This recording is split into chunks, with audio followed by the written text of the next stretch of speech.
Buckle up. It's the Insurance Dudes Podcast.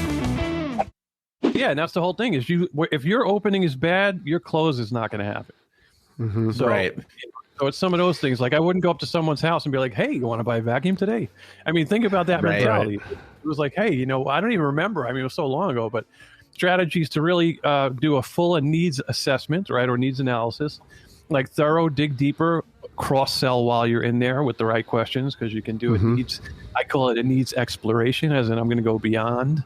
After I confirm their needs, I'm going to keep going to see if I can bundle in health insurance, life insurance, sell anything else on top of that. Because I want to give them what's best for them. And they will notice that. It will resonate them. Whether you're a voice over the phone, whether it's Zoom, face-to-face, it doesn't matter. People know, especially today, man, clients or prospects are savvier than ever. They have the internet. They don't even need us. They can go buy without us. So when you get them on the phone, So if you're on the phone with them, they're giving you an opportunity because they need you for something, right? They didn't do it on their own. They didn't go and take that shot. So you have a full-on opportunity to talk to a customer or a prospect who is likely a customer.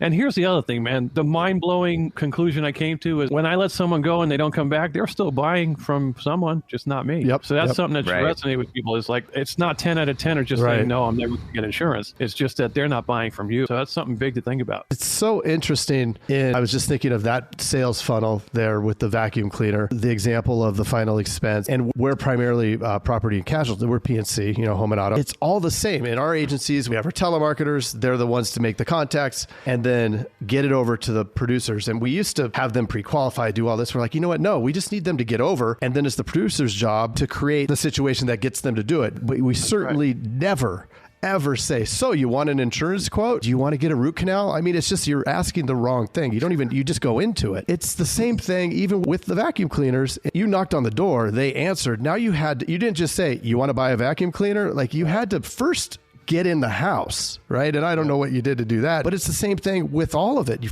have to establish some tiny bit of rapport right up there up front. That's right. And what are some techniques that you've seen and helped people with that have been successful in that first part? Because that first part is almost harder than the sale itself. I will give you the number one thing you could say right now. And so many people are not doing it. And it doesn't matter if you send a LinkedIn message or a Facebook message or whatever it is. If you are not saying, hey, this is Rob Liano, but before I get anywhere else, how are you doing during this whole pandemic? That should be your opening line right now, because everyone is going through it in the entire world. It doesn't even matter what you sell. Yeah, it shows that you care about someone. I mean, if you do, you should, because they're someone you're going to have a relationship with. But beyond that, you will have a conversation where you are both relating to a common thing, right? And that's what you want, is the affinity between two people. So if you're not saying that, start saying that. The other thing is I build rapport as the call goes on, because I hate that whole, like, how's the weather in Texas? Like, I'm not a fan of that. But I control the conversation by my first question, and it's always, hey, it's Rob Liano. I've been assigned to be the agent for your health insurance, life insurance, whatever it is. Are you currently insured? And then, you start going down the trajectory of, they say, yes, great. Who's that with? How much are you paying? What do you like about it? What do you dislike? If they say no, okay, great. How long have you been without it? And then I'm going to go, it's going to weave, and it's a script that you follow, but you internalize it. You don't sound like a robot. You're able to interact like a human being. But that's what I do, because, we are born to respond to questions. If I said to you guys, how are you? You're probably going to say, oh, I'm good. And I say, oh, great. And so asking questions allows you to control and guide the direction without the client really knowing. I think it was John Maxwell or Zig Ziglar, probably Zig Ziglar first. John Maxwell popularized the quote, people don't care how much you know until they know how much you care. So how do you show people you care? By asking about them. Instead of questions in the interest of the salesperson, like, are you looking to buy insurance today?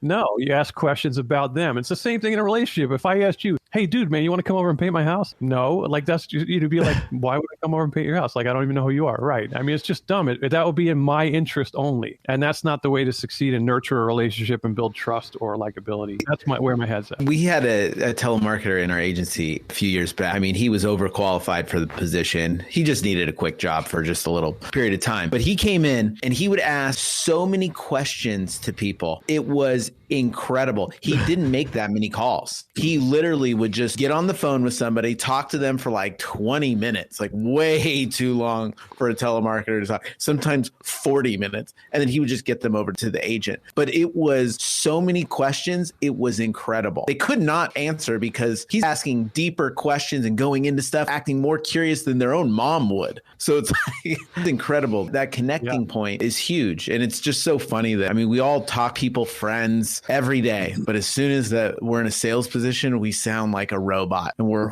horrible. And that we lose all that. I always say you put your sales hat on too tight. You need to like loosen that up and just be natural. You know, it's funny because I remember saying this at one of the events 12 years ago for that Norvax Go Health thing. I asked somebody new, I said, has anyone ever said to you, dude, it was so nice talking to you? And they said, yeah. I go, has anyone said it was so nice listening to you? And everyone's like, nope. I'm like, right, because people want to be heard and acknowledged. They don't want to hear a sales guy talking and all this insurance jargon. Like, there are so many deficiencies in insurance sales, and you're a salesperson, man. Like, you work on commission, you're a salesperson. You can call yourself an advisor, a consultant, whatever. You're a salesperson, and it's a skill set like anything else, man. Like, I always tell people, if I decide to walk into, let's pick anything, a pizza place, and said, hey, man, I want to work here and make pizzas. Okay, great. What's your experience? I don't have any, but let me at it. They'll be like, probably not, or I would get a very entry-level job. But in insurance, you're breathing. I got an agency, you're hired. Cool. And then I'm not going to train you, and you're going to hate me and hate the job. And the cycle continues, right? The revolving door of sales, exactly. It's this fog the mirror, bring you on. Oh, you're terrible. I don't want to go there and see you anymore. I better fire you, but I'm too nice because I'm an insurance agent, so I'm not going to until I really hate you. Oh, no, I need somebody again. And it just keeps going because there's no culture. There's two major mistakes an insurance agency makes. They keep people who are not profitable, so you're lowering all of your profitability. They hold on to them too long. I'm a big fan of hire slowly and fire quickly, but that's a whole nother thing, right? I mean, after giving them shots, and if you're not teachable and they don't have work ethic, that's on them. The other thing is a lot of people use the mentality of I'm going to grow my agency by just hiring more agents instead of maximizing their book of business, as in referrals and cross-selling and repeat sales, and getting the most out of their agents by doing ongoing coaching, training, support. Instead, they're just like, I'm going to hire people. You can grow that way,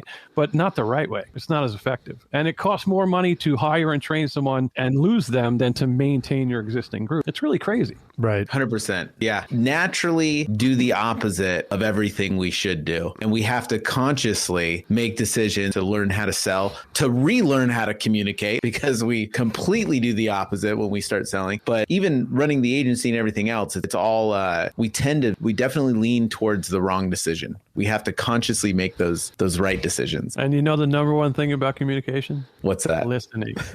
2 ears, one mouth. So many salespeople don't do, because I get to review hundreds of recorded calls. I mean, all under an NDA, so I can't reveal as much, right? But so many just talk on top of the customer. Like, they ask a question. If you let them talk, man, they will tell you everything you need. I had a dude telling me about his vasectomy. It's the craziest conversations can happen if you just shut up and sell, is what I like to call it, right? Just ask the question and let them go. And it's what you need to know to help them anyway. Because here's the other thing. You have to be able to help that person. You have to ask questions in order to confirm in their mind that you can help them. So in order to either maintain or increase that buying desire, I need to ask questions and then say, okay, let me make sure I have this straight, a trial close, right? You want A, B, and C, and this is your doctor and network and blah, blah, blah. Okay, let's go. And they're going to come with you, man. You close that door and you move to the next section of the sales process. But so many people just go, I had a guy literally spit out, it was about a 2-minute phone call, and he gave price. He gave the price, and then he said, it's a $50,000 final expense plan. How much are you looking for? Literally. It was like, okay, let me not ask the person what they need or verify or hit on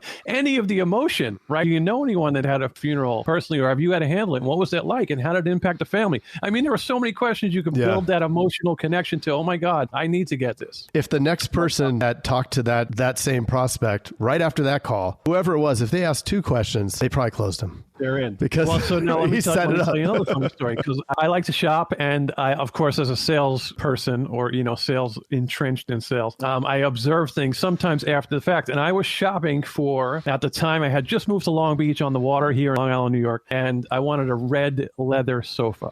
I cannot tell you why. Just in my head, I was like, boom, I wanted people to walk in the living room and bang, right? It was like the first real cool apartment I had. And so I go shopping to one place, I don't remember the name of it, and the salesperson goes, oh yeah, I have one. And it's like bright patent leather red, probably a little brighter than my jacket actually. And I'm sitting there in my head, I'm like, I don't know if I could deal with looking at this on a daily basis. It's really bright, kind of not what I pictured. And of course, what did I say? I need to think about it. So this expertly trained salesperson says, okay, great, here's my card, call me. So I take it, walk out, I get my car, and I go, call him when? He didn't qualify anything, didn't validate the objection, just let me leave. Now, all he had to do is ask, what's making you hesitate, right? And I would have said it's really bright red. But let's continue the story. I now go to Raymore and Flanagan's, and a saleswoman comes up to me. She's like, how can I help you? I said, you know what? I'm looking for a red leather sofa, but I don't want bright red. So she gets more of the story because he failed. Right. And that's what happens in insurance sales. And she had one. She brought it over as brick red, and I bought it on the spot. I said, great, when can you deliver it? Boom. And of course, turns out I found out I don't like leather. But that's another story. But, yeah, so maybe I won't make a buy like that in the future, because that's another thing. We bring our shopping baggage with us into phone calls, and that's why we can hesitate. And it's really never an objection. It's just really like, I'm not quite there yet. I need more help. And that's when the real skill set comes in, because anyone can read a presentation. But like when they say, I need to think about it, talk to my spouse, et cetera, that's when you need to get to work, not give up and say, sure, I'll send you information. Right. And that's where a lot of people fail. But it's all connected, because you can head off objections before they happen if your scripting is tight too. So, and that's why I'm really big on the whole psychological aspect of it, because it's so interesting, and human behavior is pretty consistent. So if you know that, you can. It's always like you were talking about with the vacuums and everything. It's always the same thing. I need to talk to my spouse. I mean, you're going to get that. I don't care what you're selling. And it's never, I need to talk to my spouse. It's never. It's the answer that we give when we we don't want to talk to them anymore. It's like we're still processing everything, and we just throw that out there to just give them a response so they just stop hounding us. Well, nobody wants to make a decision, right? They don't want to make a decision. That's it. I have to sign my life away in blood. So I'll tell you a really funny story. And again, on the Norvex tour, I'll never forget this lady, Kitty was her name. We were in Dallas or one of the Texas, somewhere in Texas. So that's why I'll never forget Kitty, Texas. It just made sense. But I was covering about, I said how you should never accept that someone needs to speak to their spouse. And she said, are you married? And I was like, no. She goes, that's why you say that. So I polled 300 insurance agents, and I said, so put your hand up if you're married. And they said, they raised their hand. And I said, so keep your hand up if you have to talk to your spouse, both of you discuss the bills and can't make a decision without each other. And almost every hand went down except like 3. And I told Kitty, you're losing sales because you think that. So now it gets better. Here's the funny part. We're at the lunch buffet online, and I see Kitty, and she's like, oh, here's my husband. I'm like, oh, so you're the guy she has to talk to. And he goes, no, she just likes to. So I was like, aha. Now, my parents were married, I think, 68 years, and my father did not even know where the checkbook was. He unfortunately passed about a year and a half ago, and it's still tough for me to talk about because he's my mentor, as you guys picked up. But yeah, he didn't know where the checkbook was. So you think my mom has to talk to him? Like, do you guys? Like, it's usually one or the other does the billing. Now, if you qualify properly up front, too, they don't have to speak to their spouse. It's not like, oh, this is great. I'm going to go look for insurance because it's so exciting, honey. No, let me. That's not what happens. It's like, okay, great. I'm handling this, and it sucks, and I want to get it taken care of. That's the other thing. That's why you can one call close, because they don't want to talk to 5 agents. They don't want to waste time. Right. They want to just be informed enough to make the right decision. That's one thing that I always talk about in the agency is that, do you think people want to get on the phone for 20, 30 minutes per company to have this riveting conversation? You've got to be kidding me. You're truly not empathizing, because they always say, well, I don't want to push them in. I'm not a pushy salesperson. I don't want to push them into doing something they don't want to do. It's your responsibility. Well, dude, yeah, but here's the thing. You don't care about them if you're letting them get on the phone with 5 other jackasses that are going to go through the same question. They are jackasses. You just nailed it. I felt that my goal, and I'll tell you why, but I felt that my goal was to protect people from jackass agents who sucked. I had a lady that when I was still learning about it at the time, the different cancers that would or not be covered. Sweet lady. Like, I pictured like a pie cooling on her windowsill. Like, this is that was the visual. She was a sweetheart. She's like, I want to set you up with my granddaughter. Like, all this really cool stuff. But she had a cancer. She had a cancer, and I couldn't get the insurance company on the phone at the time. So I said, listen, sit tight. I'm going to call you back. Let me find out. By the time I called her back, a scammy salesperson or agent sold her a medical discount plan. She already had insurance, and I asked her, please tell me you did not cancel your insurance. She's like, yeah, I did. I'm like, oh, because now she can't get insurance again, because this is before Obamacare. And I felt devastated and responsible. And I said, I am not letting anyone off the phone. And after that, my nickname became the one call closer, because I was like, you got to tell me to drop dead, or you have to die, or you're going to buy, or I will exhaust every effort and let you go. And I might call you an idiot for not buying. There's a funny story there too, but we might not go there. The one time I lost my cool was because the same thing. A dude bought a policy for his wife and then called back and said, hey, I found something better for $89.95 a month. I'm like, no, that's not insurance. Did they say there were copays? Yes. I'm like, it's not. I could show you what it is. And I knew the names of all of them. And I'm like, listen, it's your wife, dude. You need to get her insurance because she's going to need to do her annual visit, all the stuff. And he's like, no, I think I'm just going to go with this. Can you cancel the plan? I said, you have to be the dumbest person I've ever spoken to. And I hung up the phone. And I got mad. My sales assistant at the time was, because I'm always a happy, funny guy. Like I like to joke around and laugh, and it takes a lot to anger me. But I was so upset that these losers can sell and scam, and it's still all in sales. You know, there are people who do it. But he called back and got my assistant, and she's like, he said, what? She was great. She's like, oh, but yeah, he's right. That's not insurance. It was $89.95. There's no way. It's a medical discount plan. He goes, and he says, she puts him on speakerphone. I hear him go, please tell him to just keep the insurance for my wife and not cancel. Oh, it worked. So that became known as the famous Liano dumbest person ever close, which I've only been watched. It wasn't two call close. Two call close, though. Technically two call. Yeah, all right, you got me there. It was funny stuff, but I'm like, but that's the whole thing. It's like, you know, sometimes you have to try to get through to people, especially if you feel you're an expert and you know your stuff and you care about people. That's the whole point of the job you're doing, man. Yeah. They could feel and hear that passion in your voice when you do care, right? Versus the commission breath, which they can also smell, and it's the worst. Yeah, it's definitely skank breath. There's only one or two ways you can go. You can go with the actually caring and not being afraid, because it's fear that it's going to be a higher price, right? Or go with the, I'm going to try to get you the lowest price because that's what you ask for. Nobody's asking for the low. I want the crappiest shoes on the planet. Right. Please give me those. No. Yep. And my dad would say that, sell the Cadillac first. And that tells you his age, right? Sell the Cadillac first, and you can drop down to the Volkswagen if you have to. But everyone wants to think they can get the best, right? And then if they can't afford it, okay. But that doesn't mean you don't get anything. You know, it just means, okay, so let's see what we can do to adjust this downward. But the other thing is, if you're qualifying their budget too, like if you sell on price, you guys know the only time price matters is in the absence of value. I think that's the phrase, right? It is. And if you sell on price, you're going to lose the sale on price to somebody else because you built no value or expertise or trust or loyalty. So so if you start to say, okay, I even tell people, here's a takeaway for people who are listening. I always say, listen, I'm going to start out the best price, best plan for you. If the price knocks you off your seat, we'll discuss options after that. But I want you to have the best thing out there just like you want. After I've done a proper needs analysis, and then they say, okay, great. So there's no surprise if I say, okay, it's $500 a month. They're not going to go, oh my God, no, and hang up, because I've already preset that up so that they're not surprised, because no one likes surprises on the phone. So that's just one of the things you could do. And it's easy. It's really simple. It's a conversation, man. That's all sales is. So here's devil's advocate on that. And this is what the producers for PNC will tell you all day long. Well, it's different for auto insurance, because all of the marketing from Geico and everything else says that you need to save money and blah, blah, blah, blah, blah.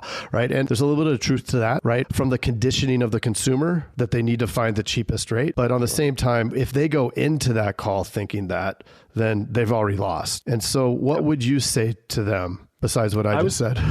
I would say first, if Geico is such a great option, why are they even talking to you? Right. Oh, there you go.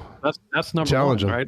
right? Yeah. Of course, meaning I'm challenging the agents right now. Yeah. If I walk into your store and I know up the block someone sells a banana for $1 and yours is $1.50, why am I in your store? There's a reason I am investing my time. If I know, great, I could just go to Geico.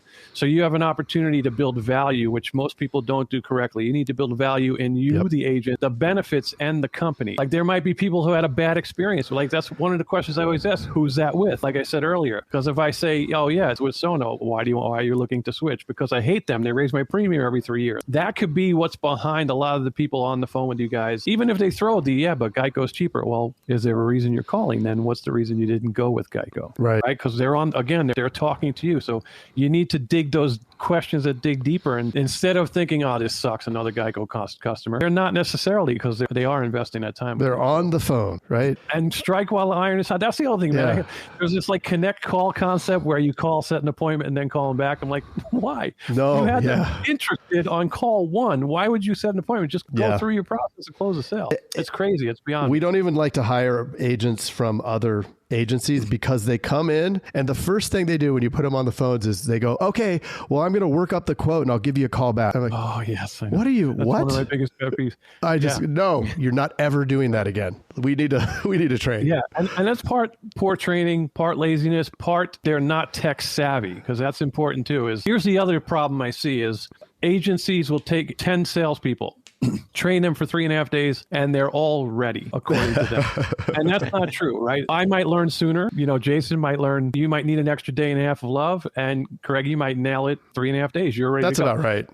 But everyone assumes that, okay, this is the training and it's going to be effective. And that's not how people are. I had one guy when I was managing the call center, they were like, fire this dude. I'm like, no. I'm like, he's going to be great. They're like, yeah, but he's not selling. I go, I know, but just let me keep working with him. And he was one of the top 3 salespeople 3 months later because he just needed a little more time to understand the products and learn. Because it's a lot, man. Technology, even though it's easier to sell today than ever before in history, you still have to learn how to submit policies online. There are things you have to learn, but the other thing is it doesn't take long to learn that. And if you could figure out, okay, where are my weaknesses, and then just invest a half hour a day and, okay, I'm just going to go through a dummy quote, or I'm going to read a brochure, or whatever it is about the product, it doesn't take long. It's just a matter of effort and desire, man. Repetition is the mother of skill. You just got to keep doing it. Absolutely. You'll break through. I mean, as a musician, right?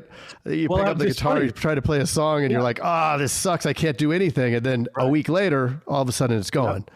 And it's funny that you said the musician, because the analogy I always use is when you're driving in the car, you could sing along with the song. You don't crash because you've memorized the song. You don't have to be like, I'm concentrating. How does the song go? And no, it's because you've heard it so much. Same thing with reading a script and role playing. Same thing with submitting online.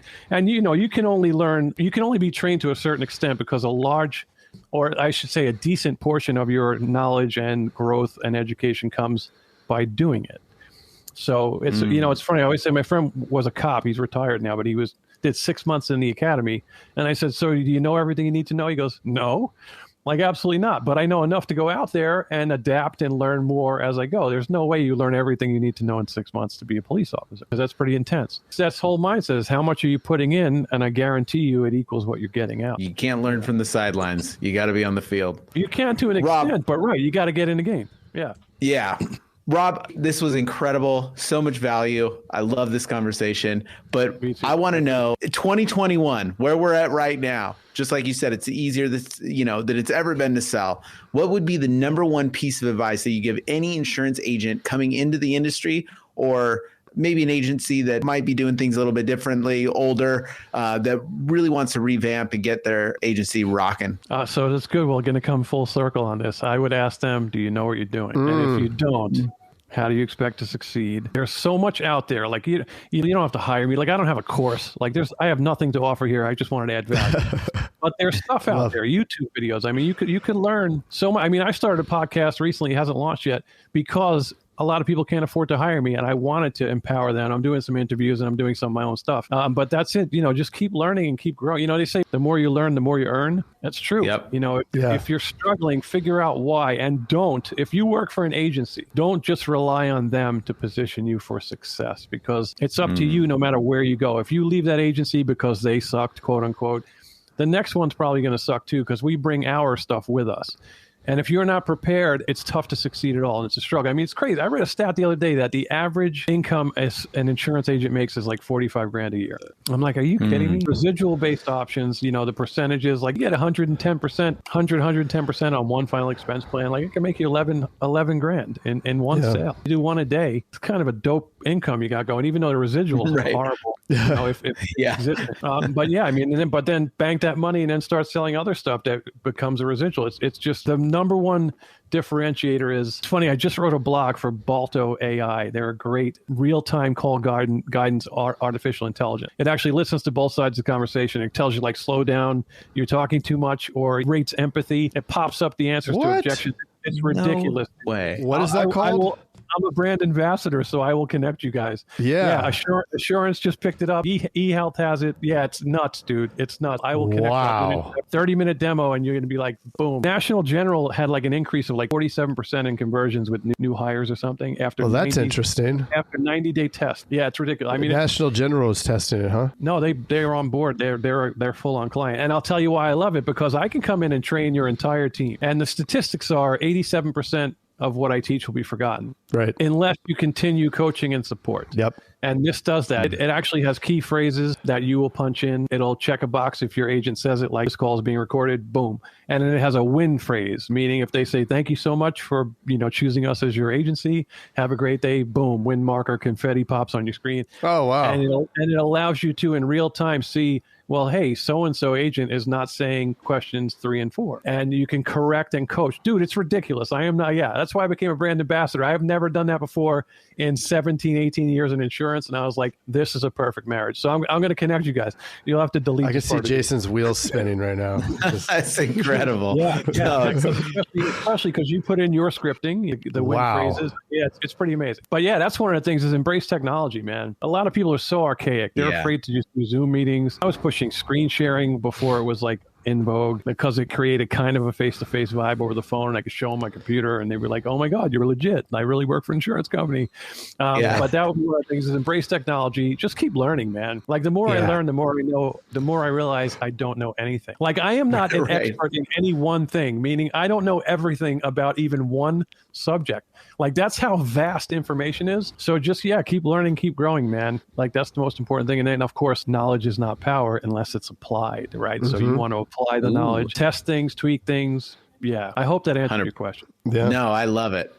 Rob, where can people get a hold of you? How can we have you send us a pizza? I was going to say, besides coming to Bay Ridge, Brooklyn, New York for some pizza, which will be awesome. I offer a free review of an agency's sales processes because I don't want anyone to pay for something if there isn't anything there I can help, right? So I do a free review of process, listen to some recorded calls, sign an NDA, that type of thing. And then we'll talk about how we could, improve things, lower your CPA, increase your CLV. One of the biggest things is referrals. Like people are not mining for referrals and they're leaving so much money on the table because that lowers your CPA and it's an easier sell. I mean, it's literally someone who already will trust you and it increases your retention. As you guys know, you have more than one person in a family, friend, or business, increases your retention just like multiple products does. But that aside, RobLiano.com. If you just search me on Google, Rob Liano, I'm probably in the first 10 things. LinkedIn, Rob Liano. Look for the faux hawk, although I don't have a side job.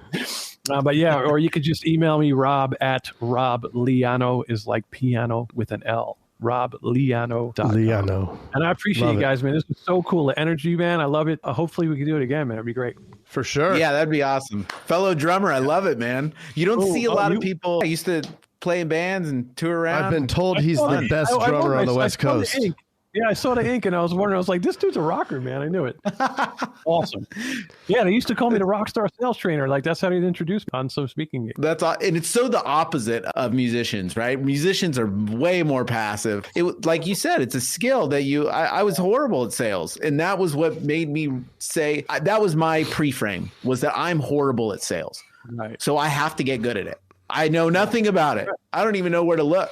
Even trying to find stuff back in the day, I was like, I didn't even know where to start. And it's funny you said that because it's any job though. It's not sales. Like you can't be good anywhere if you don't know what you're doing, right? And Jim Rohn said, you don't get paid for the hour, you get paid for the value you bring to the hour. So like my dad said, give yourself a raise, man.